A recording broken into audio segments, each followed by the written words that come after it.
اللہ کا ارادہ ہے کہ تم سے نجاست کو دور رکھے.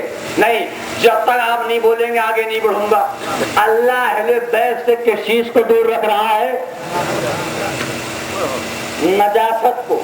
نجاست اہل بیت سے دور ہے. نجاست اہل بیت سے دور ہے. نجاست اہل بیت سے دور ہے. ہائے ہائے ہائے، نہیں جاگ رہے آپ. نجاست اہل بیت سے دور ہے. پتہ یہ چلا کہ جو بھی ان سے دور ہے وہ نجس ہے. سلامات پڑھیے ہمارے والا. نہیں جاگے آپ.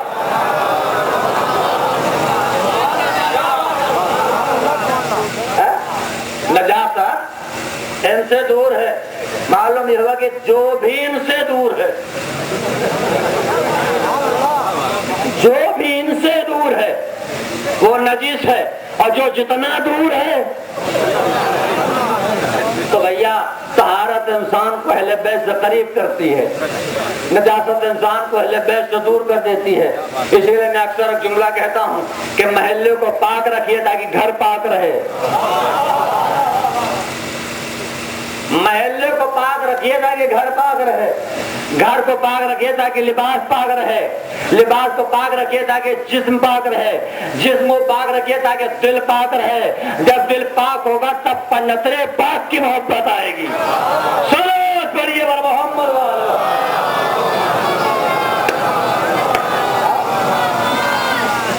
بحث نہیں کرنا چاہیے کہ ابو طالب مومن تھے کہ نہیں تھے.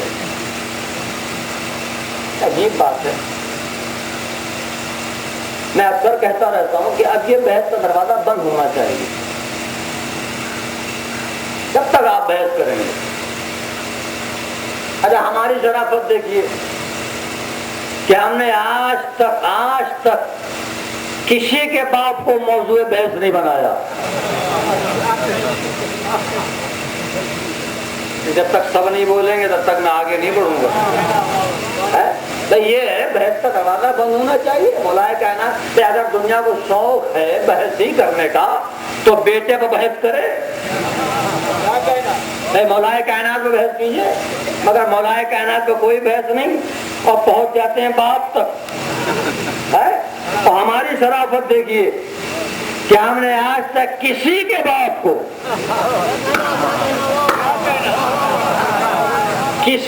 باپ کو موضوع بحث نہیں بنایا.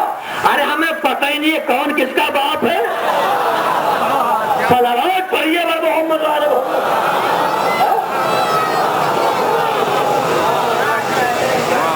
تو اگر بھیا بحث کرنا ہے تو بیٹے پہ بحث کیجیے. بیٹے پہ کوئی بحث نہیں. پہنچ جاتے ہیں باپ تک. آپ مجھے بتائیے فیصلہ آپ کو کرنا ہے. کافر ہونا ہے بھیا نہیں؟ مشرک ہونا ہے بھیا نہیں؟ ہے نا؟ ہے بھائی. ہر پاک کمال انسان جب اپنے دشمن کے سامنے جاتا ہے تو اپنا تعارف اپنے کمال کے ذریعے کرواتا ہے، عیب کے ذریعے نہیں. کہہ دیا میں نے جملہ. پتہ نہیں کون سمجھا کون نہیں سمجھا. کافر ہونا عیب ہے، مشرک ہونا عیب ہے. اور پاک کمال انسان جب دشمن کے سامنے جائے گا تو اپنا تعارف اپنے کمال کے ذریعے کروائے گا، عیب کے ذریعے نہیں. کمال کو پیش کرے گا، عیب کو نہیں. ساری تاریخیں کہتی ہے کہ جناب امیر جب بھی گئے جس جنگ میں اور دشمن کا سامنا ہوا تو آپ نے پہلا جملہ کہا اما تعلم ان ابن علی ابن ابی طالب، کیا تو مجھے نہیں پہچانتا کہ میں علی ہوں ابو طالب کا بیٹا. تو یہی تو جملہ ملے گا. کیا فرمایا؟ کیا تو مجھے نہیں پہچانتا کہ میں علی ہوں ابو طالب کا بیٹا. علی ہوں ابو طالب کا بیٹا. میں علی ہوں ابو طالب کا بیٹا. با کمال انسان تعارف میں کمال کو پیش کرتا ہے، عیب کو نہیں. کافر ہونا عیب ہے، مشرک ہونا عیب ہے اور با کمال انسان کمال کو پیش کرتا ہے. میں کہوں گا مولا یہ آپ ابو طالب کے ذریعے اپنا تعارف کیوں کروا رہے ہیں؟ تو شاید میرا مولا جواب دے. یہی تو میں بتانا چاہتا ہوں کہ میں تو ہوں علی ابو طالب کا بیٹا. مد مقابل بتائے وہ ہے کس باپ کا بیٹا.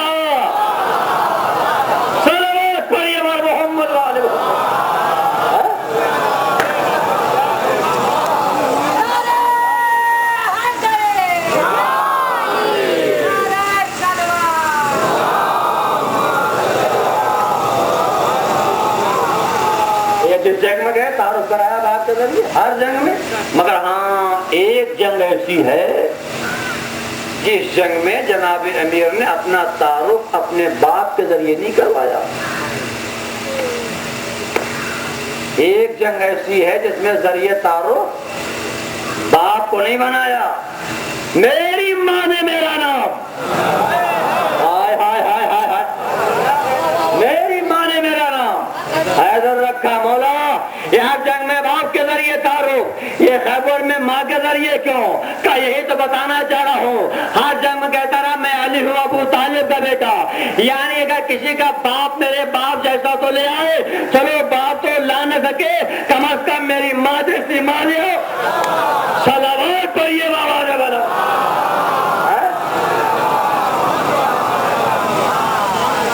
تو بحث نہیں کرنا چاہیے.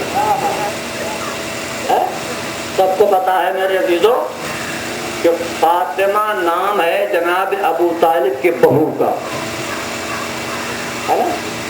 شہزادی زہرا جناب ابو طالب کی بہو ہے نا. اور جو خاندانی لوگ ہوتے ہیں وہ رشتے کے معاملے میں بڑی احتیاط کرتے ہیں.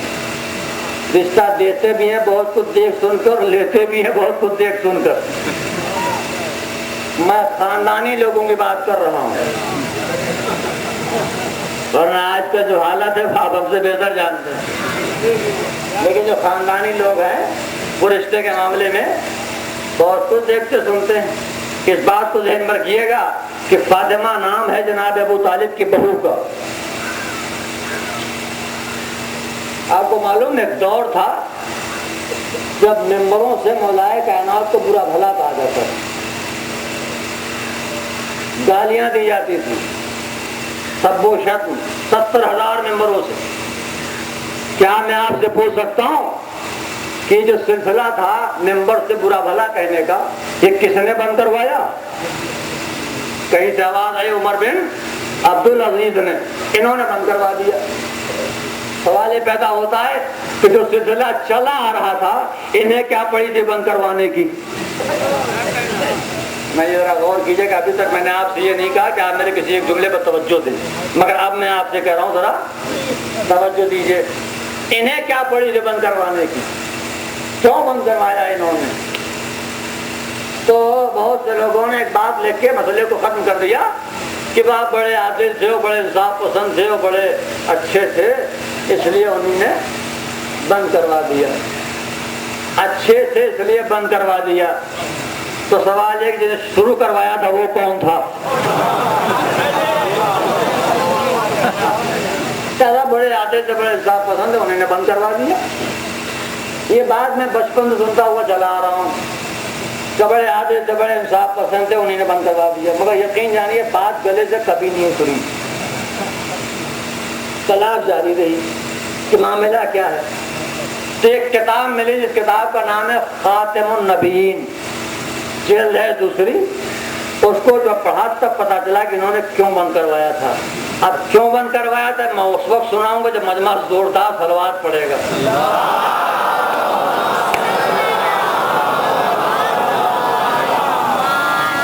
دیکھیے مجلس تو میرے سرکار بھائی کو پڑھنی ہے, میں تو جب ان کے لیے مقدمہ تلمیذ بنا رہا ہوں. چاہ رہا تھا مجمع آ جائے, مومنین آ جائے تو میں ان کے حوالے کر دوں, پڑھیں گے تو وہ.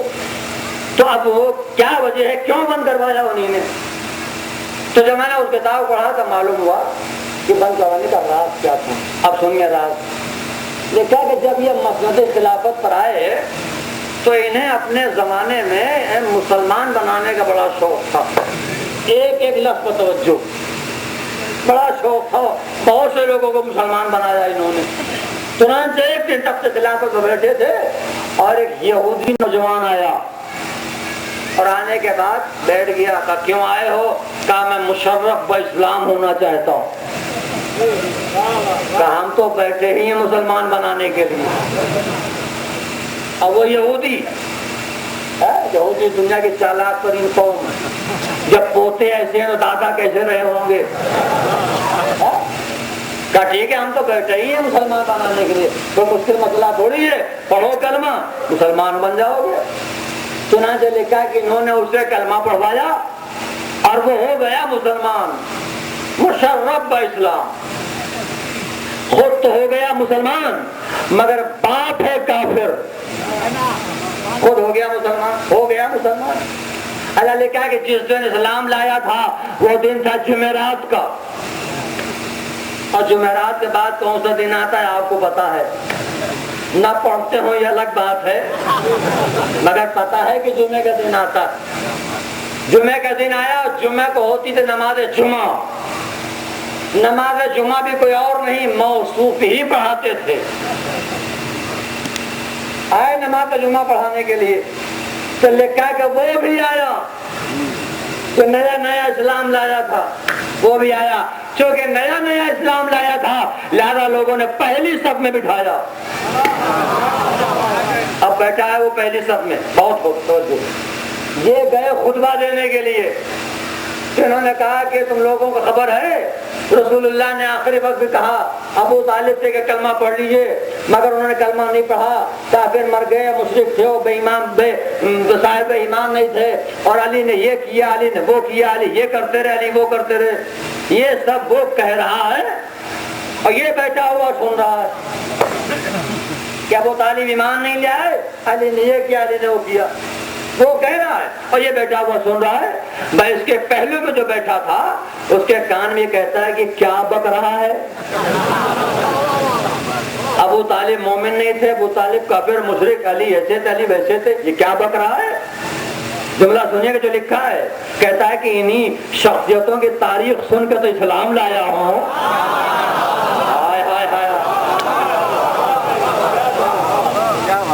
انہیں کو کہہ رہا ہے کہ مسلمان نہیں تھے. یہ کہا کسی صورت نماز تمام ہوئی، لوگ گئے اپنے گھر یا آیا ان کے گھر، آیا ان کے گھر، اور آنے کے بعد بیٹھ گیا. کہتے ہیں سب تو گئے اپنے گھر، تم میرے گھر کیوں آئے؟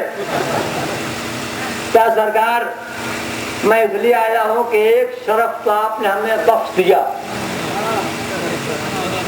ہم چاہتے ہیں کہ دوسرا شرف بھی آپ ہمیں بخش دیں. کہا وہ کیا؟ کہا ہمیں اپنا داماد بنا لیجئے. اللہ جانے کون سمجھا کون نہیں سمجھا. بھائی ہمیں اپنا، پچھلی بات بھولیے گا نہیں، فاطمہ ابو طالب کی بہو کا نام ہے. کام چاہتے ہیں ایک شرف آپ نے ہمیں اور بخش دیں. کہا وہ کیا؟ کہا ہمیں اپنا داماد بنا لیجئے. کہتے ہیں میں تجھے اپنا داماد بناؤں؟ میں تجھے اپنا داماد بناؤں؟ کہا کیوں؟ کیا میں مسلمان نہیں ہوں؟ ہائے ہائے ہائے ہائے ہائے، کیا میں مسلمان نہیں ہوں؟ کہا نہیں، تو مسلمان ہے مگر تیرا باپ مسلمان نہیں ہے. بھیا بات میری مکمل ہو گئی. اللہ جانے کون سمجھا کون نہیں سمجھا. کہا تو مسلمان ہے مگر تیرا باپ مسلمان نہیں ہے. اس نے کہا معاف کیجیے گا، میں آپ کی بیٹی اپنے لیے مانگ رہا ہوں، باپ کے لیے تھوڑی نہ ہو.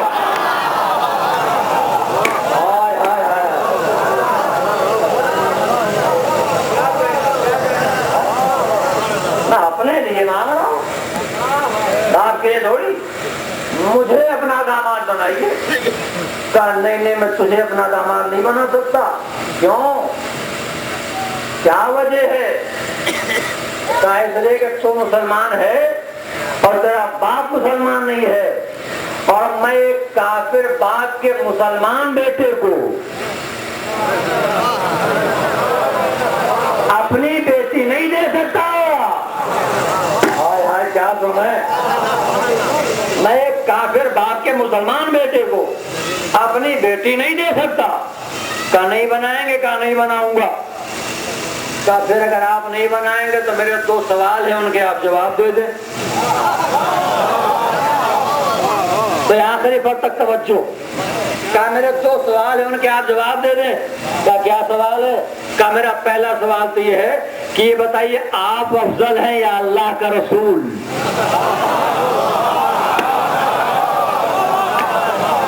بات بات میری مکمل ہو گئی. فاطمہ ابو طالب کے بہو کا نام ہے.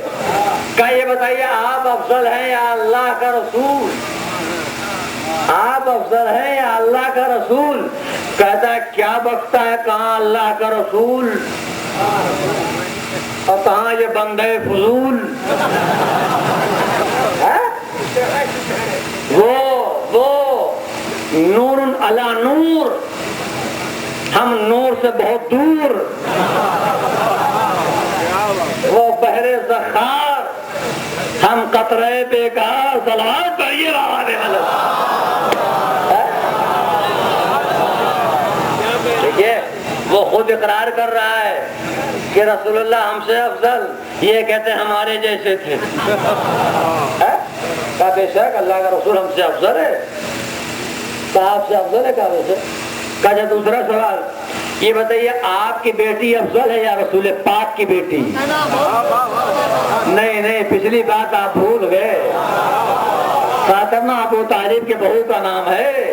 کہا یہ بتائیے آپ کی بیٹی افضل ہے یا رسول پاک کی بیٹی؟ کہا کیا بکتا ہے، کہاں رسول پاک کی بیٹی اور کہاں میری بیٹی. وہ باغ جنا کے پھول، یہ شام کے گلیوں کے دھول. بے شک رسول پاک کی بیٹی میری بیٹی افضل ہے. کہاں سے رسول پاک افضل؟ کہا بے شک.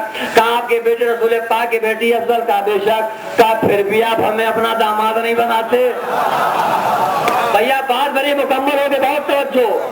کہا پھر بھی آپ مجھے اپنا داماد نہیں بناتے.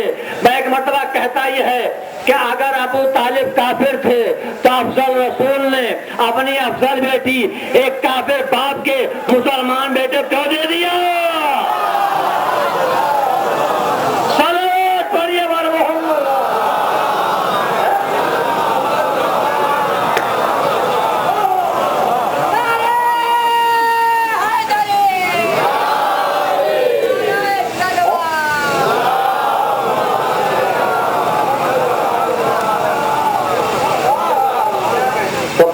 کرنا چاہیے. بس میرے گفتگو تمام ہو گئی. حضور نے کیا فرمایا؟ قسم ہے اس ذات کی جس کے قبضے میں میری جان ہے، لا یؤمن احدکم، تم میں سے کوئی بھی مومن نہیں ہو سکتا کب تک کا اس وقت جب تک مجھ محمد کو اپنی اولاد سے زیادہ نہ چاہے. اور ایک لفظ اللہ اور لگا ہوا، اپنے مال سے زیادہ نہ چاہے. سرکار کو اپنی اولاد سے بھی زیادہ چاہنا ہے اور اپنے مال سے بھی زیادہ. اور اگر آپ اسلام کی تاریخ پڑھیں گے تو ہی تو شخصیتیں ہیں. ایک جناب ابو طالب اور ایک جناب خدیجہ. ایک نے اولاد سے زیادہ چاہا، ہائے ہائے ہائے ہائے، اور ایک نے اپنے مال سے زیادہ چاہا. جس نے اولاد سے زیادہ چاہا اس شخصیت کا نام ابو طالب، اور جس نے مال سے زیادہ چاہا اس شخصیت کا نام جناب خدیجۃ الکبریٰ. لیکن وائے ہو مسلمانوں پر، نہ جناب ابو طالب کو بخشا اور نہ جناب خدیجہ کو. یہاں کہہ دیا کہ ایمان نہیں لائے، اور وہاں کیا کیا کہا جاتا ہے تفصیل میں جانا نہیں ہے، وقت تمام ہو گیا. پہلی بات جو دنیا جناب خدیجہ کے سلسلے میں کہتی ہے وہ یہ کہ ان کا جب عقد ہوا تھا پیغمبر سے تو ان کی عمر 40 برس کی تھی. سب دشمنان اہل بیت کی گڑی ہوئی روایتیں ہیں. 40 برس کی عمر نہیں تھی. معصومین نے فرمایا 28 برس.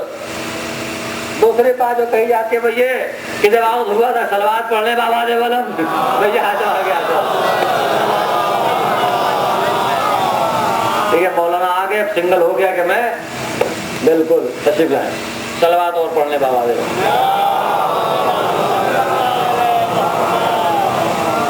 ایک اور صلوات پڑھ.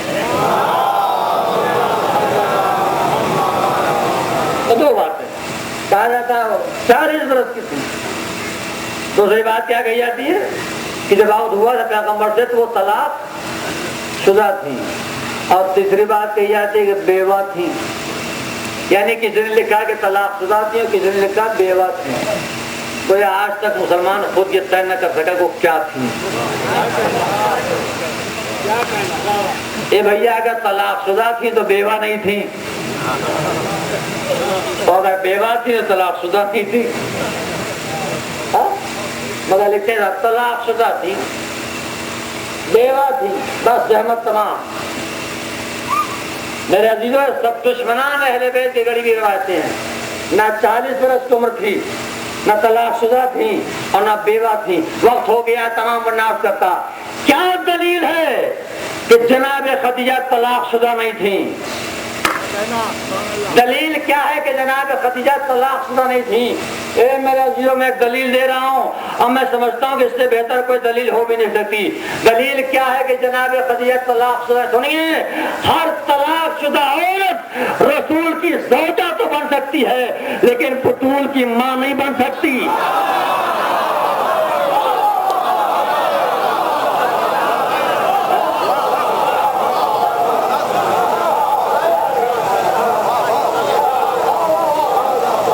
رسول کی زوجہ تو بن سکتی ہے لیکن بطول کی ماں بن جائے. خدیجہ نام ہے شہزادی زہرا کی ماں کا. زہرا کی ماں طلاق شدہ، طلاق شدہ میں نہیں تھی، بیوہ بھی نہیں تھی. کیا دلیل ہے؟ پڑھیے بخاری شریف. سرکار نے جناب خدیجہ کی تشبیہ دی ہے جناب مریم سے. اب دنیا سے میں پوچھتا ہوں کیا مریم بیوہ تھی؟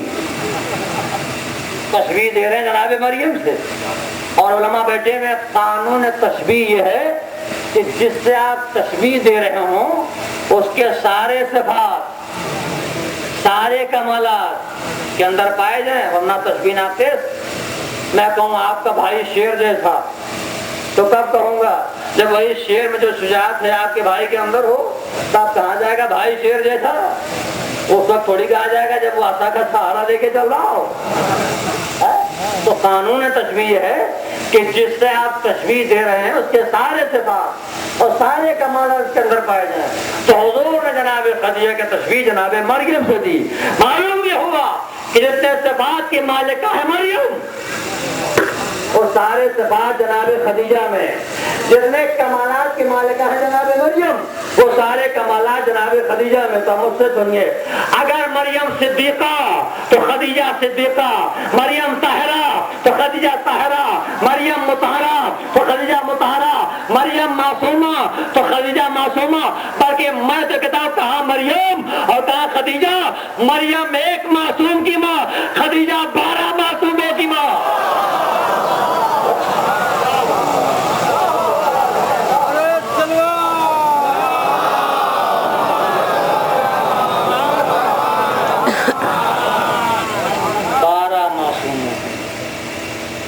تو میرے عزیزو دو شخصیتیں، ایک محسن اسلام جناب ابو طالب اور دوسری شخصیت محسنہ اسلام جناب خدیجہ. دونوں کا احسان اسلام پر ہے. یہ بھی بڑی عظمتوں کے مالک ہیں اور یہ بھی بڑی عظمتوں کی مالکہ. میں ایک بات کہوں، میں جناب خدیجہ کو ام المومنین نہیں کہتا، نہ کبھی نہیں. میں نے کبھی ام المومنین نہیں کہا. اور دلیل سنیے کیوں نہیں کہتا ہوں. ام المومنین تو حضور کی ان بیویوں کہا جاتا ہے جن کی اپنی کوئی اولاد نہ تھی. نہیں جاگے آپ؟ جن کی اپنی کوئی اولاد نہ تھی. جناب خدیجہ صاحب اولاد تھی. تو مجمع مجھ سے پوچھے گا کہ ہر ایک کو ام المومنین کہا جائے تو انہیں کیا کہا؟ سنیے، تمام ہے ام المومنین، یہ ہے ام المعصومین. صلوات پڑھیے بابارے والا. میرے دل میرا بیان ختم ہوا. دونوں کا احسان ہے اسلام. کیا کہنا، لاکھوں سلام اور کروڑوں درود ہو جناب خدیجہ اور جناب ابو طالب کی ذات. اسلام کے رگوں میں اگر لہو ہے تو صرف جناب ابو طالب. میں کہوں تو میری زبان جل جائے. 2 محرم کو امام جب وارث کربلا ہوئے تو آپ نے پہلا خطبہ دیا اور پہلے خطبے کا دوسرا جملہ یہ ہے کہ نحنو من سلالت ابو طالب، ہمیں پہچانو، ہماری رگوں میں ابو طالب کا لہو دوڑ رہا ہے. بس میرے عزیزو، آپ کے آنکھوں میں آنسو آ گیا اور یہی ہے مالے میں. میں اکثر کہتا رہتا ہوں کہ فضائل کے دریا بہا دیے جائیں، فضائل کے سمندر جاری کر دیے جائیں. کوئی راضی ہو یا نہ ہو، کوئی خوش ہو یا نہ ہو، لیکن جب تک مصائب نہ پڑھا جائے اس وقت تک وہ بیوی جو بقی چھوڑ کر مجلسوں میں آتی ہے وہ راضی نہیں ہوتی۔ شہزادی زہرا جو مجلسوں میں آتی ہیں نا تو وہ فضائل سننے نہیں آتی ہیں، ہماری خطاب و تذاکریں سننے نہیں آتی ہیں، اس لیے کہ ان کی موجودگی میں کس کی مجال ہے جو ان کے گھر کے فضائل بیان کرتے ہیں۔ وہ صرف اس لیے آتی ہیں کہ دیکھے میرے غریب لال کے سامنے کون کون آنسو بہاتا۔ اور میرے عزیزوں، شہزادی جو مجلسوں میں آتی ہیں تنہا نہیں آتی ہیں نہ، بلکہ لکھا ہے بقیع سے چل کر شام جاتی ہے اور بیٹی کے روضے میں داخل ہوتی ہیں اور کہتی ہیں اے بیٹی زینب، تیرے بھائی کے چاہنے والوں نے فرشادہ بچھائی ہے، بیٹی کیا تو نہ چلے گی؟ تو وہاں سے جناب زینب چلتی، اور پھر لکھا ہے کہ 4 قدم چلنے کے بعد ٹھہر جاتی ہے، اماں ذرا ٹھہر جائیے۔ بیٹی کیوں؟ کہتی یہیں پر ایک قید خانہ ہے اور اس قید خانے میری 4 برس کی بھتیجی موجود ہے۔ آتی ہے اے بیٹی سکینہ، تیرے بابا کے چاہنے والوں نے فرشادہ بچھائی، کیا تو نہ چلے گی؟ تو وہاں سے جناب سکینہ چلتی۔ یہ 3 بیویاں مجلسوں میں آتی ہیں اور لکھا ہے وہاں جا کے بیٹھ جاتی ہیں جہاں خواتین بیٹھتی ہیں، اور جب تک ذاکر فضائل پڑھتا ہے یہ بیویاں بیٹھی رہتی ہیں، اور جب ذاکر مصائب شروع کرتا ہے اور چاہنے والے چیخ کر روتے ہیں کہ بچی کھڑی ہو جاتی ہے، آتی ہے پھوپھی اماں، اے پھوپھی اماں، رونے والوں کسی نے تماچے نہیں مارے؟ انہیں کسی نے درے تو نہیں لگائے؟ تو جناب زینب کہتی ہیں بیٹی ان کی خطا کیا ہے، رو تو رہے تیرے بابا پر۔ رو کے سکینہ کہتی پھوپھی اماں رو تو میں بھی رہی تھی بابا پر، پھر دشمن نے ہمیں تماچے کیوں مارے؟ عزیزو مجلس تمام ہوئی تو 4 فکر مصائب کو سمجھے۔ یہ سکینہ مظلوم امام کی بیٹی، نام تو فاطمہ تھا لیکن چونکہ یہ بچی اپنے باپ کے دل کا سکون تھی اس لیے اس کا نام سکینہ پڑ گیا۔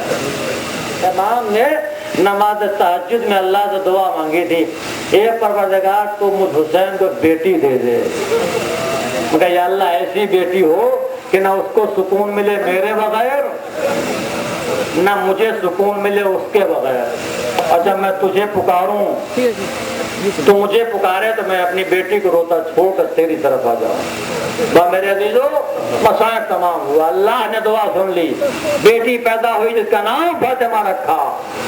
کائنات میں کسی بچے کو اتنا پیار نہیں ملا جتنا پیار جناب سکینہ کو ملا ہے، اور عزادارو یہ بھی سچ ہے اتنے تماچے بھی کوئی بچی نہیں کھائی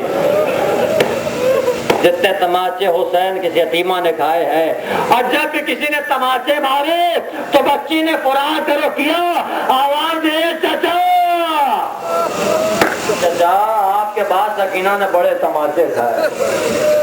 میرے عزیزوں یہ وہ بچی ہے جو زمین پر کم چلی ہے گودوں میں زیادہ رہی ہے، کبھی چچا کی گود میں، کبھی بھائی کی گود میں، اور کبھی پھوپھی کی گود میں۔ ہاں بس یہی بچی ہے۔ امام رخصت آخر کے لیے خیمے میں آئے، جب امام داخل ہوئے تو لکھا کہ بچی نے پڑھ کے بات کر رہا کہ دامن کو پکڑ لیا اور پکڑ کہتی ہے بابا کہاں جانے کا ارادہ ہے؟ بابا کہاں جانے کا ارادہ ہے؟ امام نے فرمایا بیٹی کیا تو پیاسی نہیں ہے؟ کہا بابا زبان پر کانٹے پڑ گئے ہیں۔ کہا بیٹی جا رہا ہوں شاید تیرے لیے پانی لا سکوں۔ بچی نے رو کے کہا نہیں نہیں بابا، ارے یہی کہہ کے تو چچا بھی گئے تھے، مگر اے بابا میرا چچا نہیں آیا، بابا میں آپ کو جانے نہ دوں گی۔ بابا دارو بچی ہے اور رضا کا دامن مضبوط سے پکڑے ہوئے ہے، لکھا ہے کہ امام تیرے خیمہ پر ہیں۔ ایک قدم امام نے آگے بڑھایا، بچی کا ہاتھ باپ کے دامن سے الگ ہو گیا۔ سکینہ کربلا کی گرم ریزدار پر بیٹھ گئی اور بیٹھ کے کہتی ہے بابا کیا باپ چلے جائیں گے؟ امام نے آنکھوں سے آنسو پوچھے، ہاں بیٹی اب یتیموں کی طرح رہنا۔ سکینہ نے ہاتھ جوڑے، بابا یتیم کسے کہتے ہیں؟ کہے بیٹی جب سے تماچے مارے تو سمجھ لے لینا تو یتیم ہو گئی. ہاں آزاد اور امام مقتل میں آئے, سکینہ درے خیمہ پہ کھڑی اپنے باپ کا انتظار کرتی رہی. خدا نہ کرے کوئی بیٹی اس طرح اپنے باپ کا انتظار کرے جس طرح کربلا میں سکینہ نے کیا. آزاد اور آسرا پہ گزر گیا, بابا نہیں آئے, شام ہو گئی, بابا نہیں آئے, خیمے جل گئے, بابا نہیں آئے. ایسی عالم میں کسی بچے کے تماچے مارے, سکینہ تڑپ گئی, ارے کیا میرا بابا مارا گیا, کیا سکینہ یتیم ہو گئی. آواز دے بابا, آپ کے بعد آپ کی بیٹی نے بڑے تماچے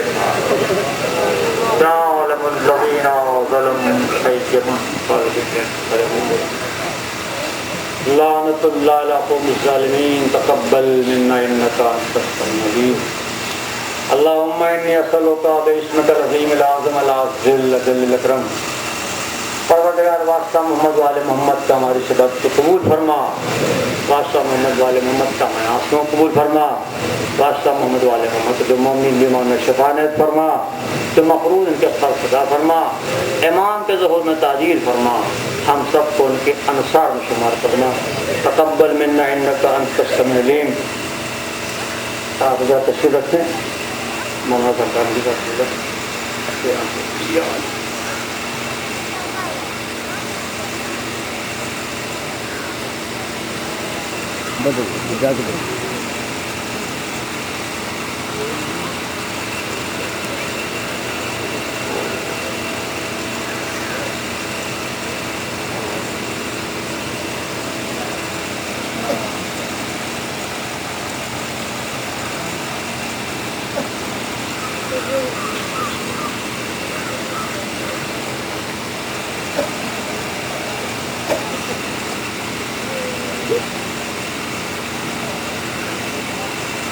فاتحہ.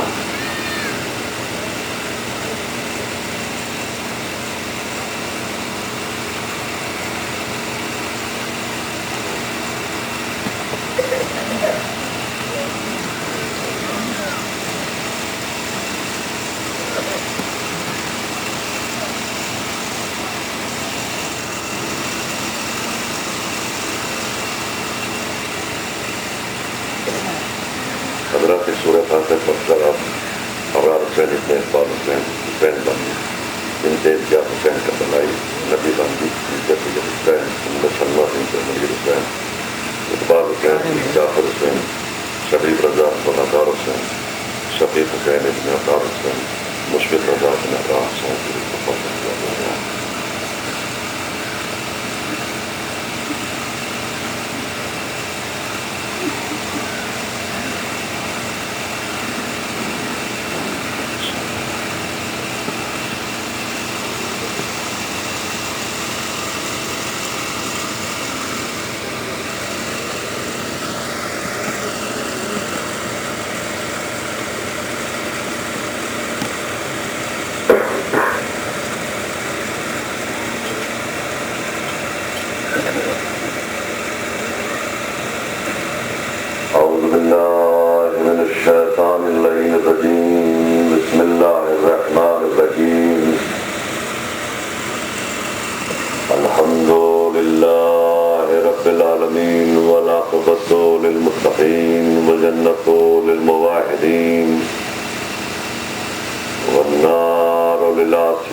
حضور کہ آپ صلوات پڑھ دیجئے تو مجھے اندازہ ہو جائے. بچوں چلا جاؤ.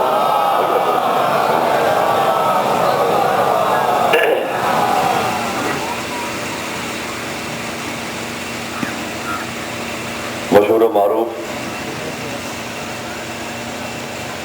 یہ آیہ کریمہ جس کو میں نے اپنی مجلس کا عنوان کلام قرار دیا، جس میں پروردگار عالم ارشاد فرما رہا ہے کہ بابرکت ہے وہ ذات جس نے فرقان کو اپنے بندے پر نازل کیا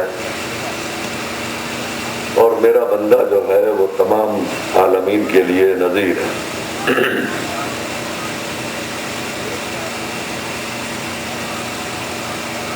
عزیزان محترم، یوں تو پیغمبر سے پہلے بھی ایک زمانہ رہا،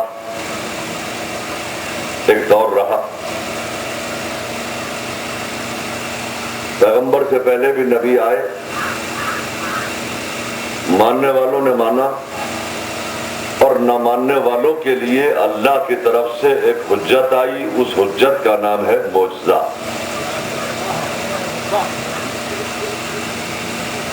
یہ معجزہ جو ہے یہ نبی کو پہچانوانے کا ذریعہ ہے، اس سے کسی کو انکار نہیں کہ معجزہ کیا ہے. نبی کی معرفت کا ذریعہ ہے. یہ معجزہ رہتا کب تک ہے؟ جب تک وہ نبی کو رکھتا ہے، اس کی نبوت کو رکھتا ہے، معجزے کو رکھتا ہے. جب نبی کو اٹھا لیتا ہے تو معجزے کو اٹھا لیتا ہے، اس لیے کہ اب اس کی ضرورت نہیں ہے.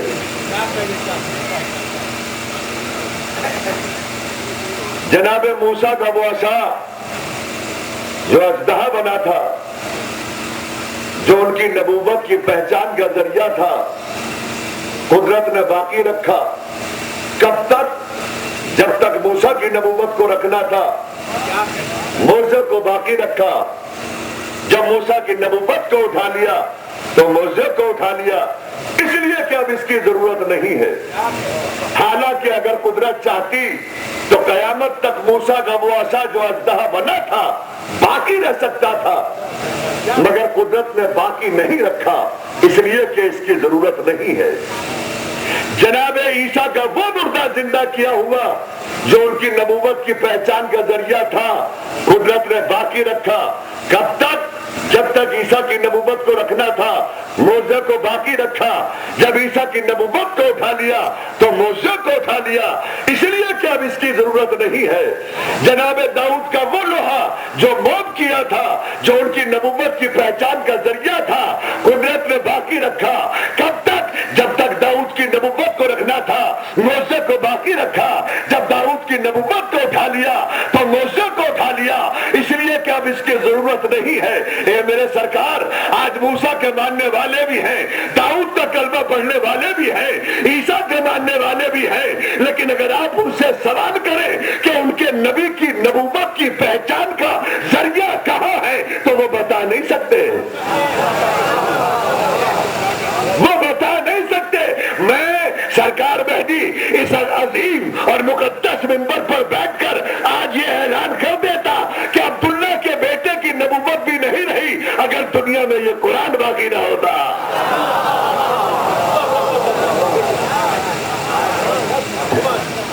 اس قرآن کو قدرت نے باقی رکھ کر یہ بتایا ہے کہ جب تک دنیا میں قرآن باقی رہے گا، میرے حبیب کی نبوت باقی رہے گی. کسی کو دعوی نبوت کرنے کا حق نہیں ہے. صلوات بھیجیے محمد و آل محمد.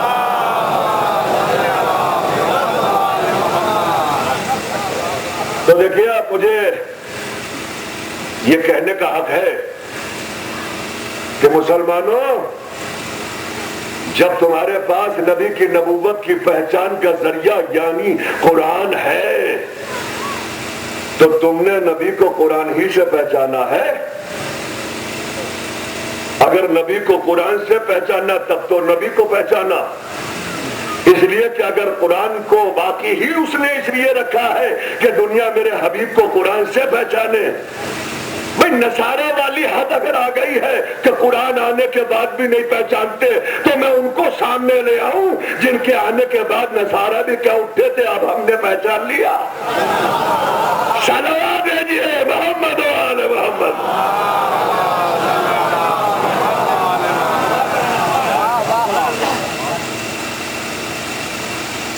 خاموش مجمع میں بھی پڑھنے کا عادی نہیں ہوں، آپ بولیں گے تو میں بھی بولوں گا، وہی جملہ ریپیٹ کر رہا ہوں جو میرے بھائی کر گئے ہیں۔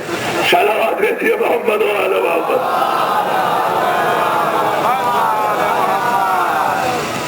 خدا کی قسم یہ تو رسول اللہ کی دیانت داری ہے کہ انہوں نے قرآن مجید کو ہمارے حوالے کر دیا، ورنہ ہمیں کیا پتہ چلتا کہ قرآن کیا ہے۔ بس اتنا سن لیجئے اور جاگ کے سن لیجئے کہ رسول اللہ پہ اعتبار کرنے کا نام ہے اسلام، محمد پہ یقین کرنے کا نام ہے دین۔ اب جملہ بدل رہا ہوں تاکہ آپ بھی بیدار ہو جائیں۔ اگر محمد پہ یقین ہے تو دین ہے، شک ہے تو بے دینی ہے۔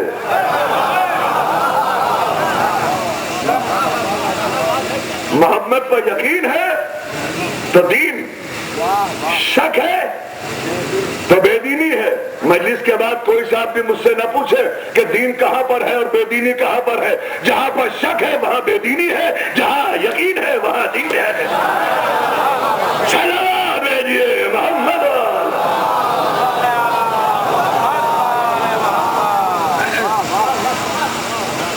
ورنہ آپ مجھے بتائیے، اگر کوئی 30% آپ سے یہ سوال کرے کہ بتائیے اسلام کیا ہے، تو کیا آپ کے ذہن میں کوئی تقریر ہے تو آپ مجھے سنا دیں گے کہ اسلام یہ ہے؟ سامنے والا آپ سے سوال کر رہا ہے کہ بتائیے اسلام کیا ہے، آپ کیسے سمجھائیں گے اسے 1 منٹ میں کہ اسلام یہ ہے؟ ارے آپ کیا بتائیں گے؟ ابھی تو آپ اسلام کی الف سے بھی واقف نہیں ہیں۔ یہ بھی سب کا ہے محمد و آل محمد کا کہ ہم ایک جملے میں بتا دیں کہ اسلام کیا ہے۔ یاد رکھیے گا، اسلام کچھ نہیں ہے، قول محمد کا نام دین ہے، عمل محمد کا نام شریعت ہے۔ اسلام کوئی کھیل تماشا نہیں ہے، اسلام خانہ کا گھر نہیں ہے۔ اسلام کو سمجھنا ہے تو اس انداز میں سمجھیے جیسے شاعر نے سمجھایا ہے۔ لیجیے آپ کو جگانے کے لیے سنا رہا ہوں۔ اگر اسلام سمجھنا چاہتے ہیں تو اس انداز میں سمجھیے گا، توجہ کیجیے گا۔ اسلام کہیں مرسل اعظم کی دعا ہے، اسلام کہیں مرسل اعظم کی دعا ہے، اسلام کہیں زور شہ عقدہ کشا ہے، اسلام کہیں نالہ زہرا کی صدا ہے، اسلام کہیں سرو کہیں کرب و بلا ہے۔ اولاد پیغمبر کا جہاں نام نہیں ہے وہ اور کوئی چیز ہے، اسلام نہیں۔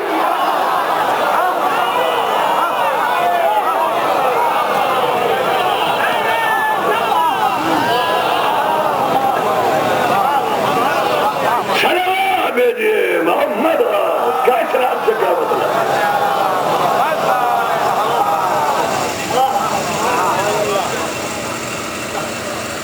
اس کا اسلام سے کیا مطلب؟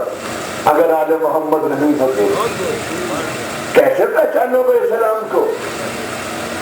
اس لیے کہ وہاں تو سروں سے مینار بنائے جا رہے ہیں۔ میں کیا کہہ رہا ہوں؟ اب میں جو کہہ رہا ہوں اس کا ذمہ دار ہوں، جو آپ سمجھ رہے ہیں اس کا ذمہ دار نہیں ہوں۔ صلوات بھیجیے محمد و آل محمد۔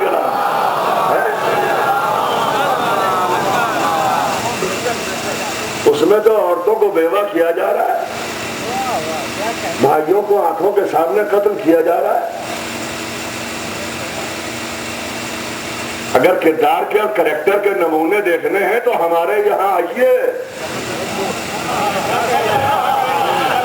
اگر آپ جاگ رہے ہیں اور جملے کی قدر کریں گے تو جملہ کہہ دوں، اگر کریکٹر کے نمونے دیکھنے ہیں تو ہمارے یہاں آئیے۔ میں سب کی بات نہیں کرتا، پہلے ہی مشکل کشا ہے۔ میں صلوات بھیجیے محمد و آل محمد۔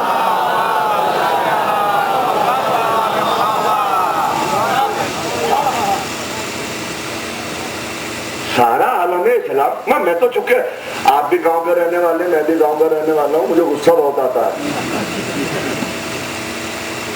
سارا عالم اسلام 3 لفظوں پہ جاتا ہے، سن لیجیے آپ بھی جلدی جلدی۔ مجلس تو فضائل اور مصائب کے اعتبار سے بھیا پڑھ کے چلا گئے، لیکن تبرکاً میں بھی حاضر ہوا۔ سارا عالم اسلام 3 لفظوں پہ جا رہا ہے، بس سن لیجیے۔ ایک ہے مشرک، دوسرا ہے کافر، تیسرا ہے منافق۔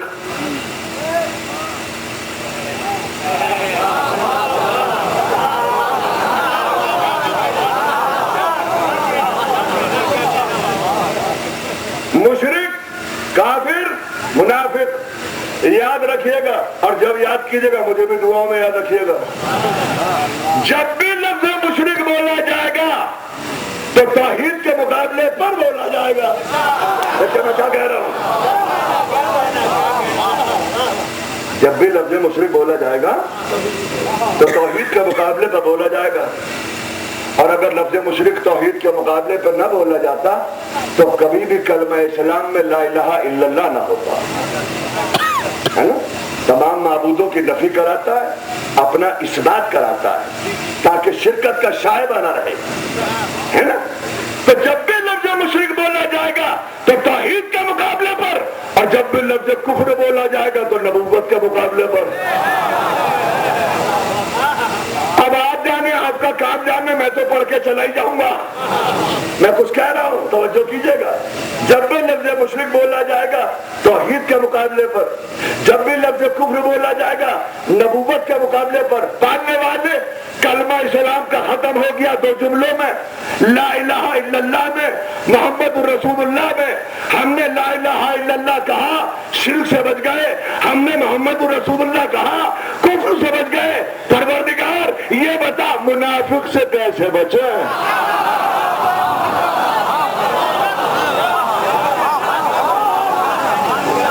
ارے اب تو صلوات پڑھو مل کے محمد عالم۔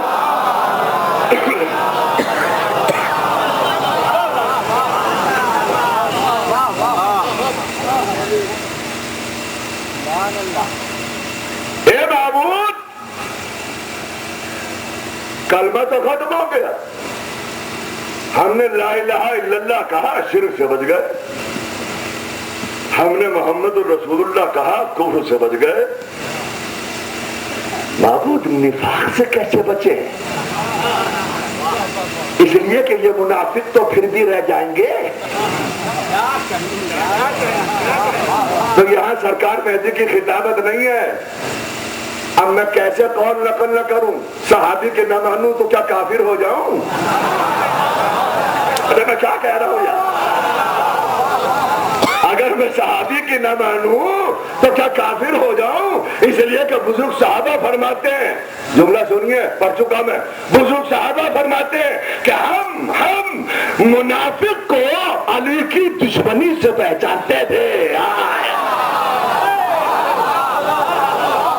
ارے صلوات بھیجیے محمد وعلی محمد۔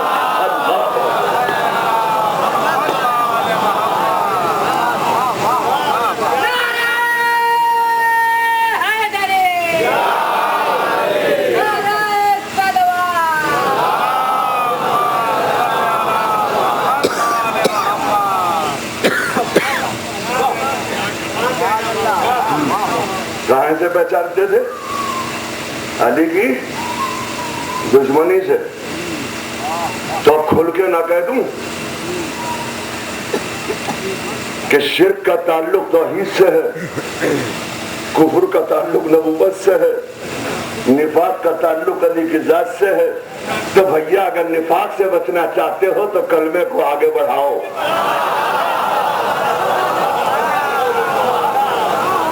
ولی اللہ کہو گے تو آپ مومن کہلاؤ گے، اور اگر وہاں رک گئے تو گھر کے نہ گھاٹ کے۔ صلوات بھیجیے محمد وعلی محمد۔